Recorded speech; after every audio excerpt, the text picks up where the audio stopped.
Hello and welcome to Geekatplay Studio. In this tutorial, we'll learn how to create different materials and the many options we have to improve on them to make them more realistic.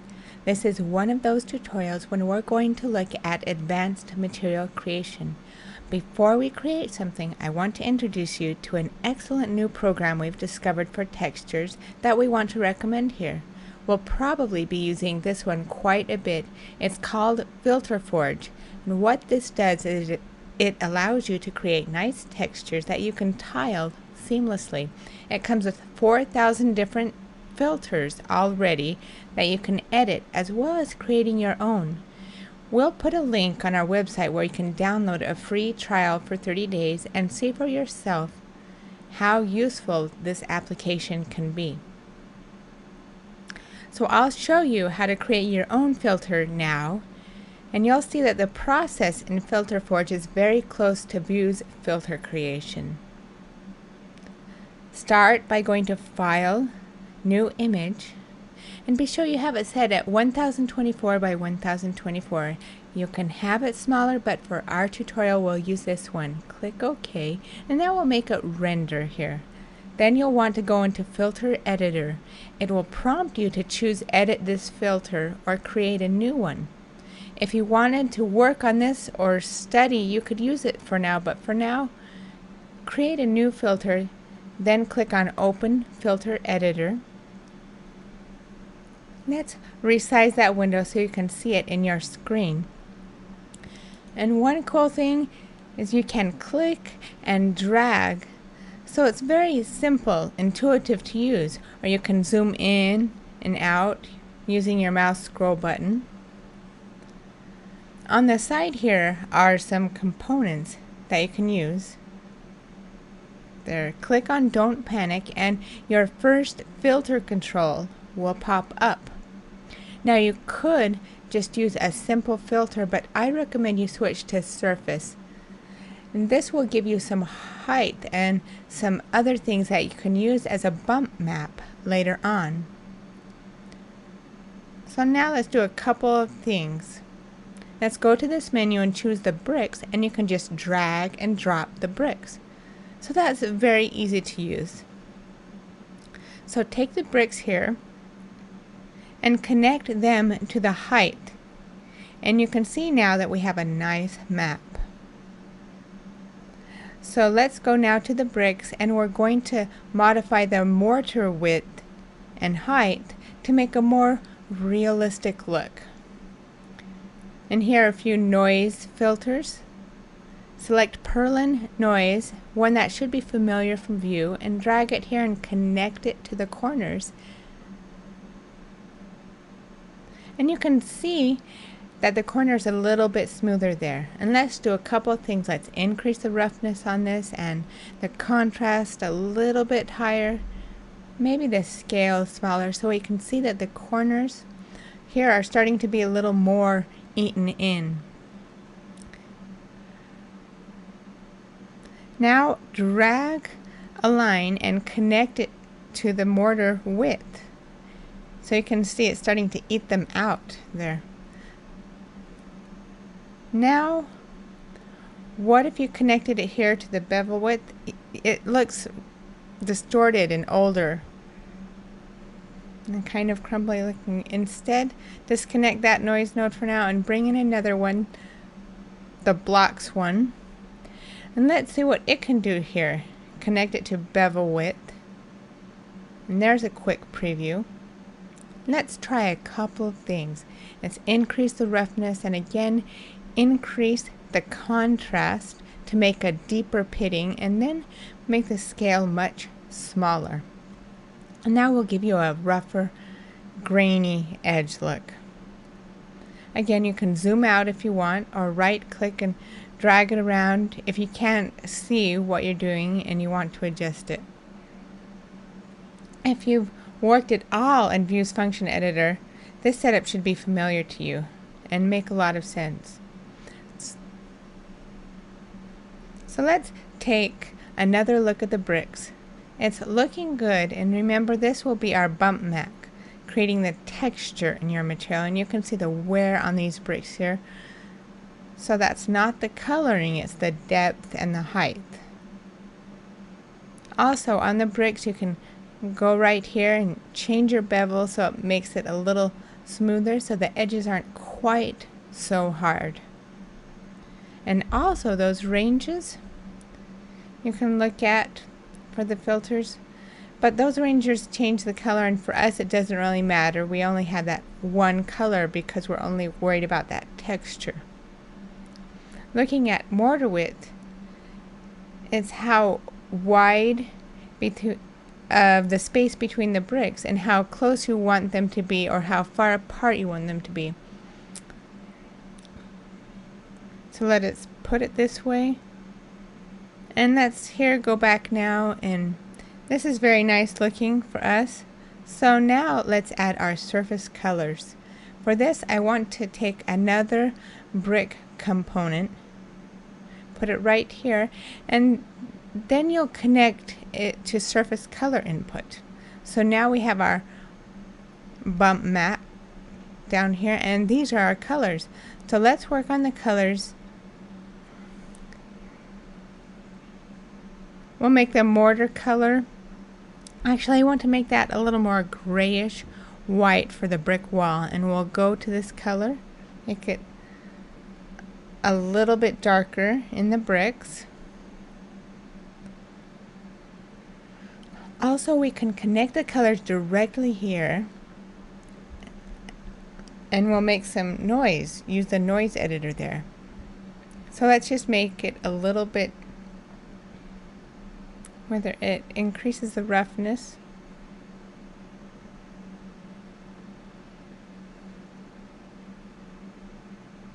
We'll increase the contrast, we'll reduce our scale.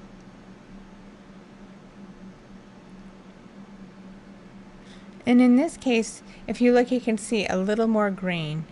It's more like some kind of mix or cement that's going between the bricks.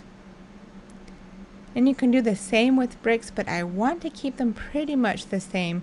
Just decrease the range so they look more similar to each other, so they don't have too much color variation in them. Here in the mortar width, this is our color. It's not our bump map, so whatever we set over here, the bump map will overlay that.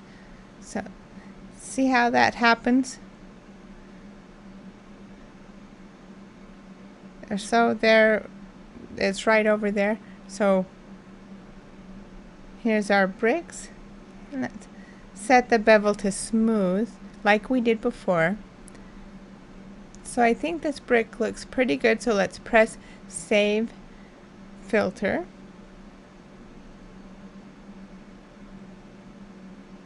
And let's save this as View Bricks. And this is the first filter that we created. And here it is rendering our filter. And because we're using this as a material in our building and the other things in View, we want to do a couple of things. One, we want to go into our settings and enable seamless tiles, so that when we go to create our walls, we won't see any of those lines, those seams there. Now I want to save the different maps. We'll go into Filter, Render Maps, and select Bump Map. And this remembers what we created. It's only grayscale. So let's click Save Image As for this one, and let's call it Brick Bump. Let's save that one.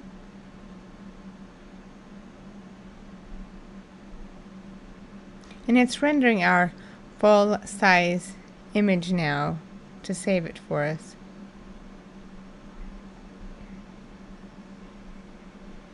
So now let's go back to Filter, Render Maps, and let's click on the Diffuse Map. Diffuse Map are the colors without any bumps or anything. So if you go in here and turn it off, you can see that we have these dark spots, and this is where our texture was applied. So for the colors, we want to save the diffuse map so it doesn't apply anything at all. So click Save Image As, call it Brick, and save it.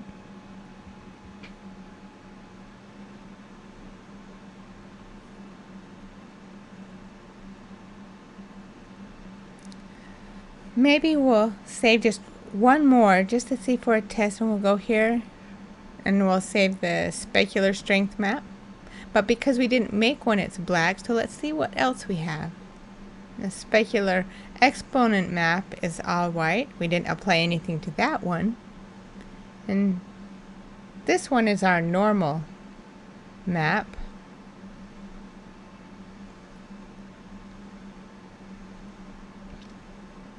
And we can actually save this one for the highlights. And this map, let's do that to experiment with it. We'll make it Brick H.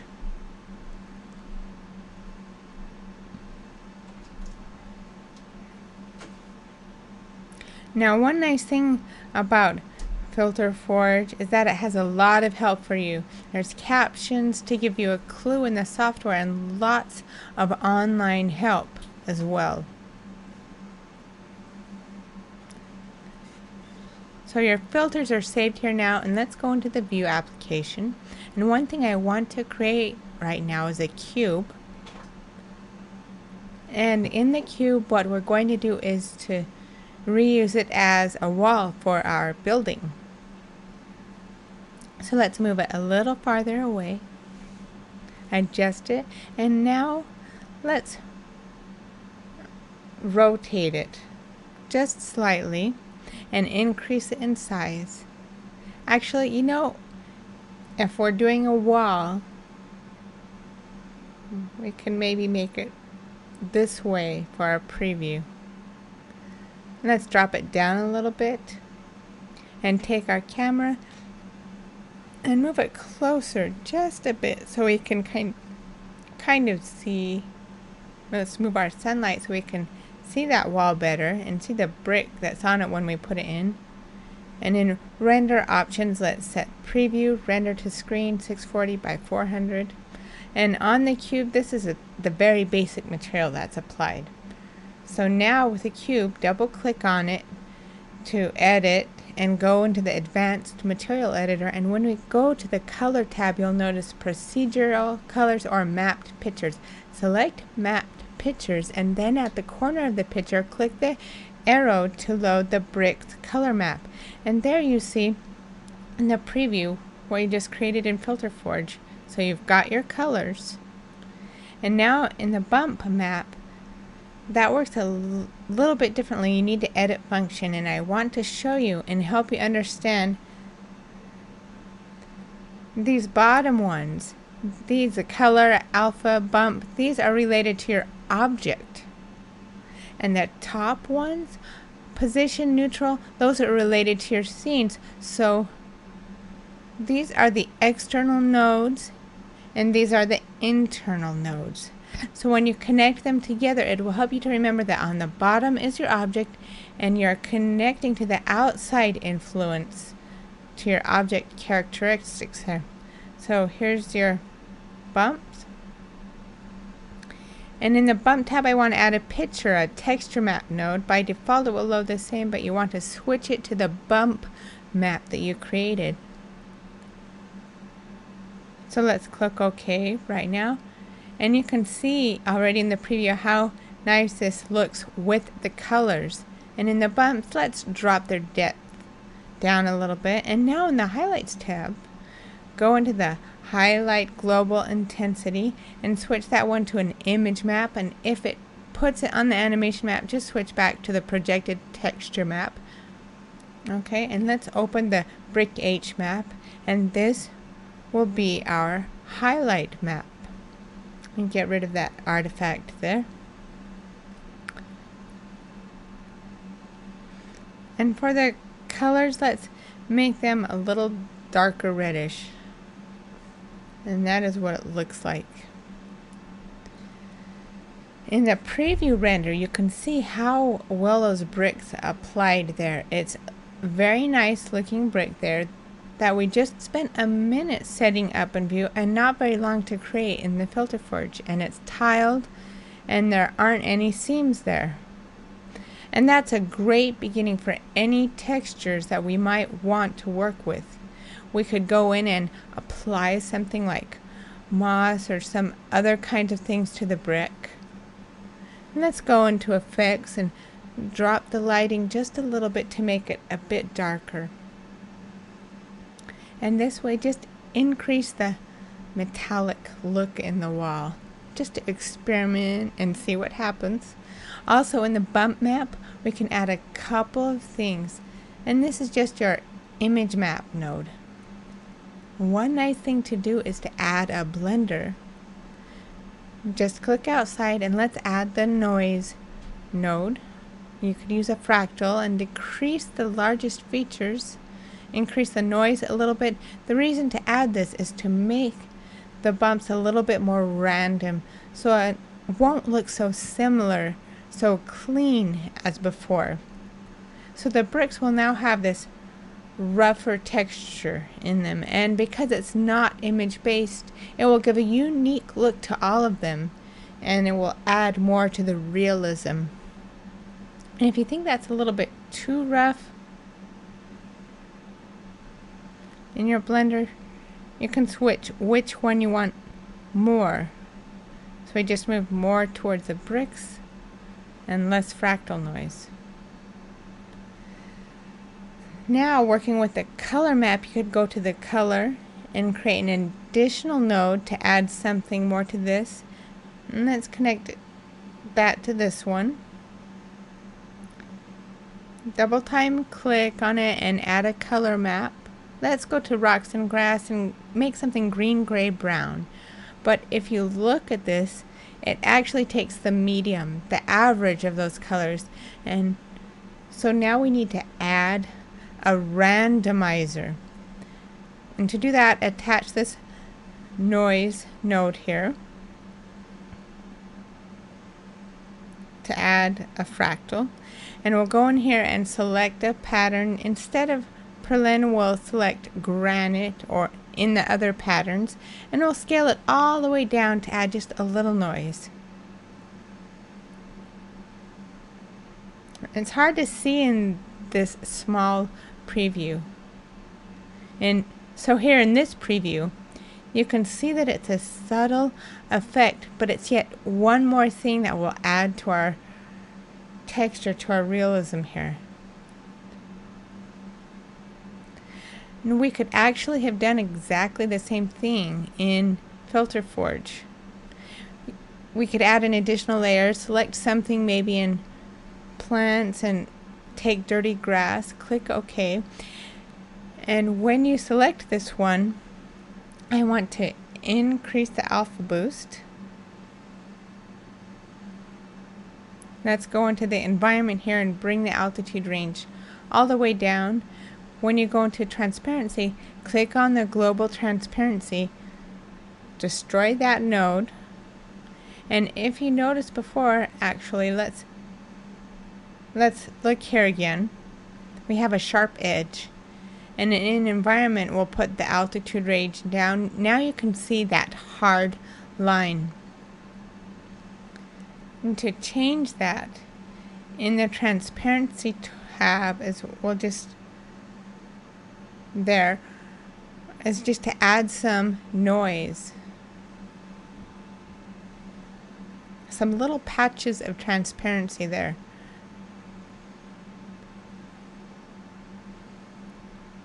Make it a little bit more gray, and the effect will just make a smoother edge right here, and you'll see it better in a larger preview.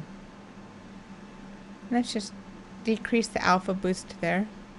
Now let's take a look at that and see how that's added a bit of dirt, some dinginess in the bottom, and that is what we're going for right here. And also we can go into the bumps and add that so it blends more with the bricks. In the highlights tab, increase the highlights on this as well. And in the environment, we'll just fiddle with those settings a little bit. And let's see what we've got now. So these effects are aging the bricks. And there's dirt here where we have the transparency. And this all started with those original brick image maps that you created earlier. And on the top where you might expect some weathering, you can accomplish this with an additional layer. Start with a basic default color. And I want to leave it the same color, but in the edit functions, I want to add noise. And take the scale all the way down so it's just snow. And it just adds some grittiness to it. And it will make it just go only on the top and the fuzziness on the bottom, so it will make it blend in right there.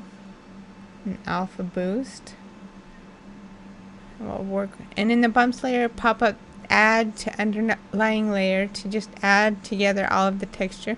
Let's preview that and see what we've got.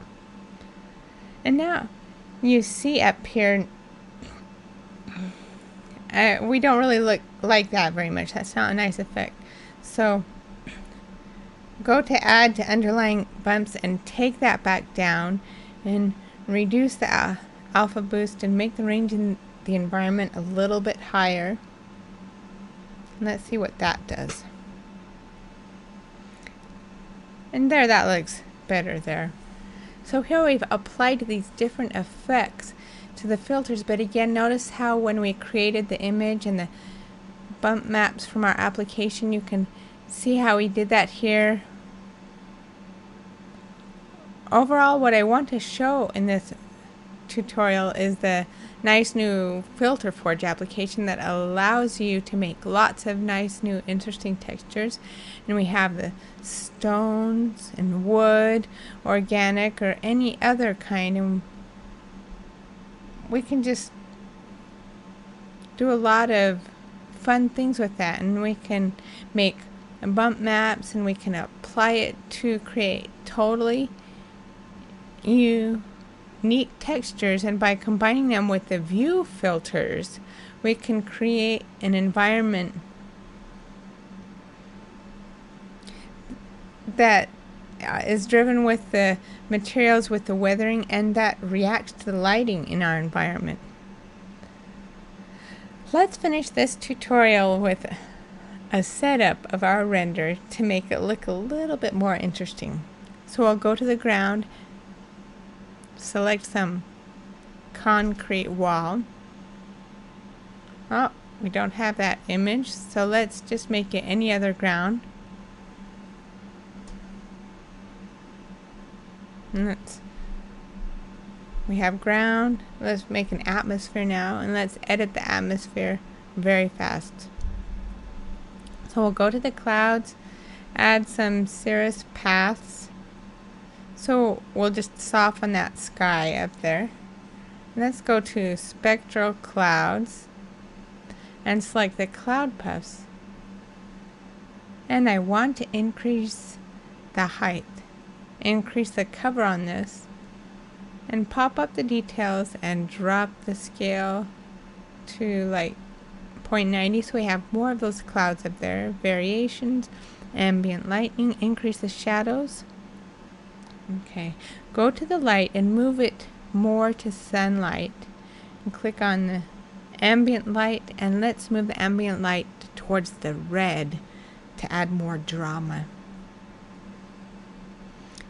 And go into sky and fog, drop the sky down so it'll be darker here. Drop this down as well so we have a nice blue right there. But increase our fog and increase the glow intensity a little bit. Let's go to the light, and well, you know, we don't see the brick in this atmosphere, but that's okay. So just go in and create another light, and we'll put it right here so it shines on the wall. And let's bring the power up enough to bring our textures into view right here.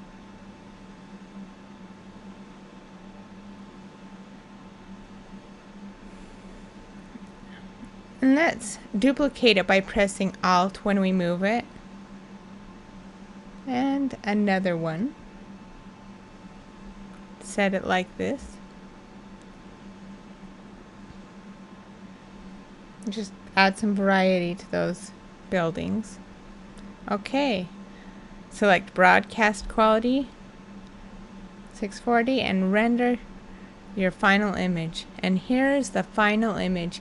And in this tutorial we were looking at how to create different textures in a different piece of software, saving the different images, then loading them into view and applying them as image map filters. And then we combined them with the view filters. Like on this corner you can see the dinginess more compared to this area. And we combined them together to achieve a very nice, useful texture without spending really too much time to create them. Thank you for watching this tutorial from Geekatplay Studio. Please visit us on the web at www.viewtutorials.com.